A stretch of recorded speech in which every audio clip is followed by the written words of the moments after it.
Selamat pagi teman-teman semua. Gimana kabarnya di hari Minggu ini? Nah, di hari Minggu ini kita akan bersama belajar tentang temperamen. Kalau kita lihat di 4 gambar ini, masing-masing gambar mewakili satu temperamen yang berbeda-beda. Nah, apa saja temperamen tersebut? Kita akan belajar bersama-sama. Apa itu temperamen? Temperamen dapat diartikan sebagai sifat batin yang tetap mempengaruhi perbuatan, perasaan, dan pikiran seseorang. Dapat pula diartikan sebagai gaya perilaku seseorang dan cara khasnya memberi tanggapan. Dan dapat pula diartikan sebagai gejala dari emosi tiap individu. Nah, temperamen ini dibagi menjadi 4 macam, yaitu kolerik, sanguin, flegmatik, dan melankolik. Kita akan belajar satu persatu, dimulai dari kolerik terlebih dahulu. Yang pertama ada kolerik, atau biasa mendapat julukan si kuat. Orang kolerik memiliki kelebihan di mana dia senang dan bisa memimpin, bisa membuat keputusan, orangnya dinamis dan aktif, serta cenderung mandiri, dan juga suka serta berani menghadapi tantangan. Dia tidak suka hal yang itu-itu saja, dan tidak suka hal yang sifatnya rutinitas.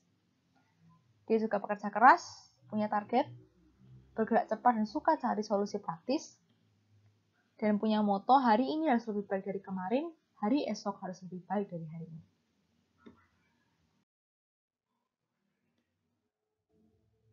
Oke, sekarang kita beralih ke kelemahan. Bicara kelebihan tidak akan ada kalau tidak ada kelemahan. Kelemahan dari orang kolerik adalah dia adalah orang yang tidak sabar, cepat marah. Dia juga senang memerintah sehingga orang-orang di sekitar dia akan menganggap dia bosi. Dia juga cenderung suka melihat keributan karena naturnya yang tidak suka hal-hal yang sifatnya rutinitas atau hal yang sifatnya monoton. Terlalu kaku dan kuat atau keras, cuek atau tidak peka, di mana ketika dia bertindak atau ketika dia berbicara dengan orang lain, dia akan memperlakukan mereka menurut dengan pengertian yang benar menurut dia, tanpa memikirkan perasaan dari orang lain tersebut. Sulit untuk meminta maaf kepada orang lain, serta suka terburu-buru dalam menyelesaikan tugas. Sekarang kita beralih ke sanguin atau si superstar, di mana si superstar ini memiliki kelebihan sebagai berikut. Yang pertama, sanguin adalah tipe temperamen yang suka bicara. Orang sanguin juga mudah menarik perhatian orang lain karena pembawaannya yang luas, ramah, dan menyenangkan. Ceria dan penuh rasa ingin tahu, berhati tulus dan kekanak-kanakan, mudah bergaul, pemaaf tidak suka menyimpan dendam, serta mudah meramaikan suasana dan juga suka hal-hal yang sifatnya spontan. Adapun kelemahan dari orang-orang sanguin, yaitu yang pertama, suara dan tertawanya itu keras. Kalau dia sudah terlalu larut dalam suasana yang ramai, kadang dia suka lepas kendali, sehingga suara dan tertawanya bisa mengganggu orang lain. Membesar-besarkan suatu hal atau kejadian. Susah diam dan mudah terpengaruh teman atau mudah ikut-ikutan. Sering minta persetujuan, termasuk untuk hal-hal yang sepele. Misal dia akan minta persetujuan temannya terkait dengan apa yang akan dia pakai hari ini, apa yang akan dia makan hari ini, dan lain sebagainya. Susah konsentrasi dalam waktu lama, karena naturnya yang pun rasa ingin tahu akan hal-hal baru. Banyak bicara saat bekerja, sulit mendengarkan orang lain karena naturnya yang sangat suka bicara, boros, dan juga cenderung pelupa serta tidak tepat waktu. Tipe temperamen yang ketiga adalah flegmatik, di mana flegmatik ini dapat julukan si cinta damai. Mengapa demikian? Orang flegmatik adalah tipe orang yang santuy, tenang, dan juga teguh. Tipe orang yang sabar, seimbang, dan merupakan pendengar yang baik. Jadi ketika orang curhat kepada orang flegmatik, mereka akan merasa didengarkan dengan baik pula tentunya. Orang flegmatik tidak banyak bicara, tapi cenderung bijaksana. Dia juga simpatik dan tidak suka menyinggung perasaan orang lain, karena dia adalah tipe orang yang lebih baik aku tidak ikut-ikutan memancing keributan, lebih baik aku memikirkan cara untuk menyelesaikan keributan tersebut, menengahi keributan tersebut. mudah diajak damai, dan juga mudah berbelas kasihan. Adapun kelemahan dari orang-orang flekmatik, yang pertama dia kurang antusias, terutama terhadap perubahan atau kegiatan baru. Orang flekmatik ini merupakan tipe orang yang kalau sudah berada di zona nyaman, dia tidak akan mudah untuk keluar dari zona nyaman tersebut. Dia juga takut dan khawatir khususnya terhadap hal-hal yang sifatnya baru bagi dia. Menghindari konflik dan tanggung jawab.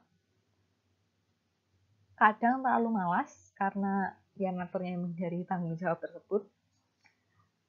Terlalu pemalu dan pendiam. Serta suka mundur dalam menyelesaikan tugas atau masalahnya.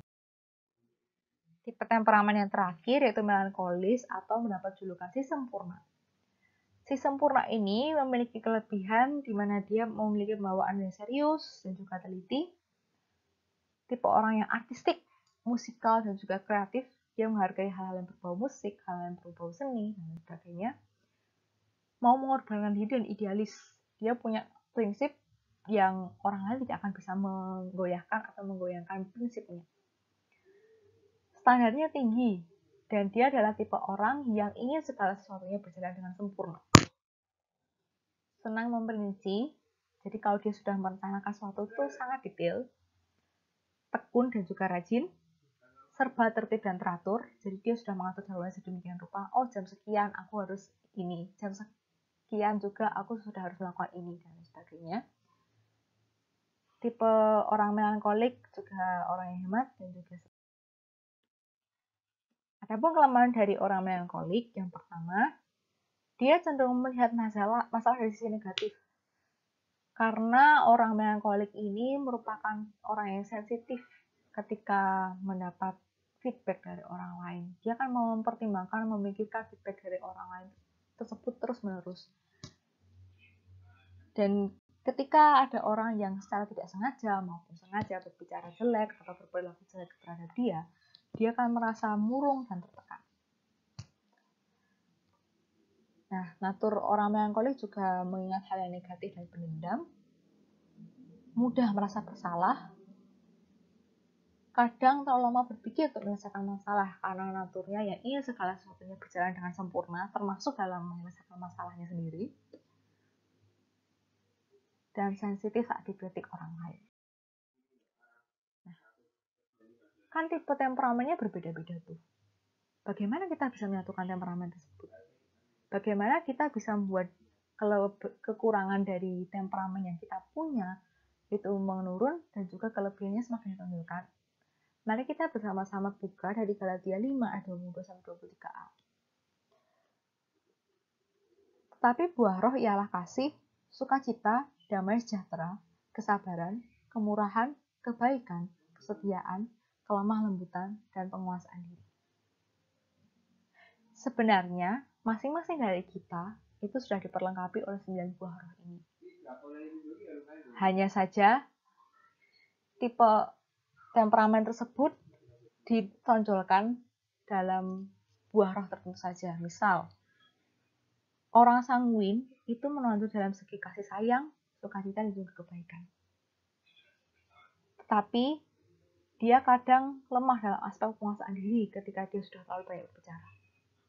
Maka, hal yang bisa dilakukan adalah dia akan mencoba untuk mengurangi kebiasaan suka berbicara tersebut, mencoba untuk menahan diri, dan usaha tersebut tidak akan berhasil kalau kita tidak berdoa, kalau kita tidak memohon bantuan Roh Kudus untuk memurnikan diri kita, untuk memasrahkan diri kita untuk diubah seturut dengan kehendak Allah.